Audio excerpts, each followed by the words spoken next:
The WNBA's newest team, the Golden State Valkyries, start building their 2025 roster with the league's first expansion draft since 2008. And that all goes down tonight. But how is that going to affect the reigning champs, the New York Liberty? So let's talk who stays and who could possibly go with Maddie Kenney. She covers all women's sports for the New York Post. What's up, colleague? Our first time on a Zoom call. How's it going? It's been going good. Thanks so much for having me. All right. I'm excited for this one. And please, again, like I said earlier, don't mind my dad jokes. Just, throw a LOL in there for me just to make me feel good. Gotcha. But before we get, into the Liberty and how this can affect them, can you kind of break down the entire expansion draft process for us before we get into the nitty gritty, please? Yeah, I'll just give you the quick summary. So basically, each team in the WNBA presented a list of 6 protected players. Those are untouchable. So Golden State cannot have those 6 players. Anyone else on their roster or who the team has the rights to are fair game. And so the Golden State Valkyries, they get to choose one player from each team. They don't have to choose a player from a team, but the last few weeks or so, obviously there's been a lot of conversations between GMs to, make backdoor deals about, okay, I have to leave this player unprotected, but I want to keep it. What do we have to give you, Golden State, to be able to retain this player? And so that's been going on, but we're going to find out who Golden State picked later on today. I would love to hear what some of those backdoor conversations have been like.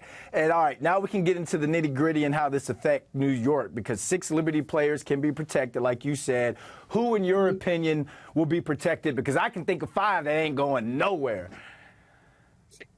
Your 5 and my 5 are probably the same. Obviously, the starting 5, those are untouchable. There's no way that they're going to leave any of those 5 players that, led the Liberty to their first championship are going anywhere. So those are the protected. The one spot that gets a little complicated is the 6th spot, because there's a few players that you would think that the Liberty would want. I'm thinking Sabali, I'm thinking Kayla Thornton, I'm thinking Maureen Johannes, who obviously didn't play with the team last year, but the Liberty still have the rights to. Courtney Vandersloot is an unrestricted free agent, so I think that kind of makes the decision there not to protect her, just because she can go wherever she wants in free agency unless the Valkyries decide to core her.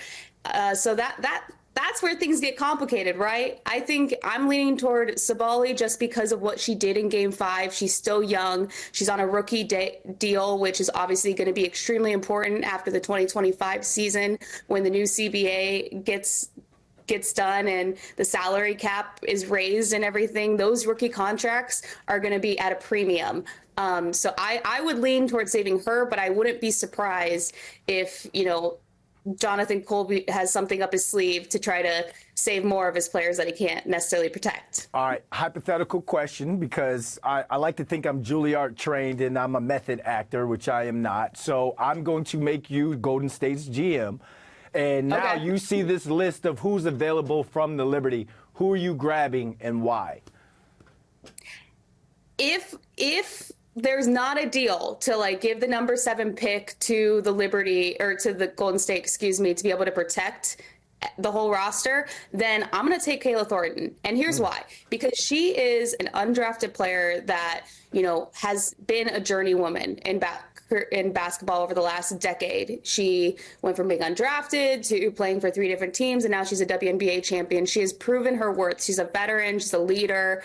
She's been able to provide that spark off the bench. And so I think that is the type of player.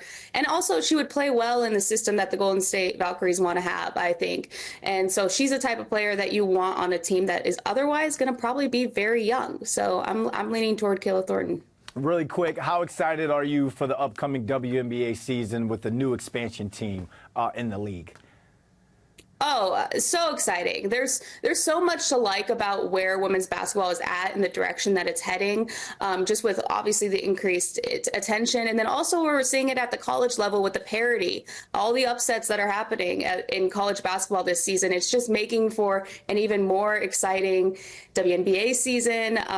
The talent is only going to continue to get better, and we're going to see that, especially with these expansion teams. I mean, people have been asking for expansion because there's only been 144 roster spots, and there's so much good talent that unfortunately gets cut because there's just not the room for them in the WNBA. So expansion is good, I think, for the WNBA. It's time.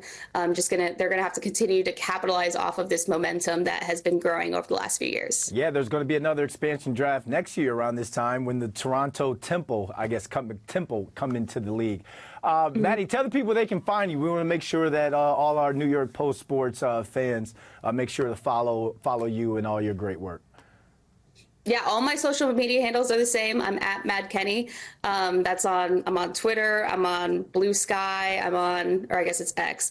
I'm on Instagram. I'm on TikTok, all that stuff. And then you can find my stuff online at thenewyorkpost.com. All right, colleague. Glad to have you on board. Talk later. Thank you so much for having me.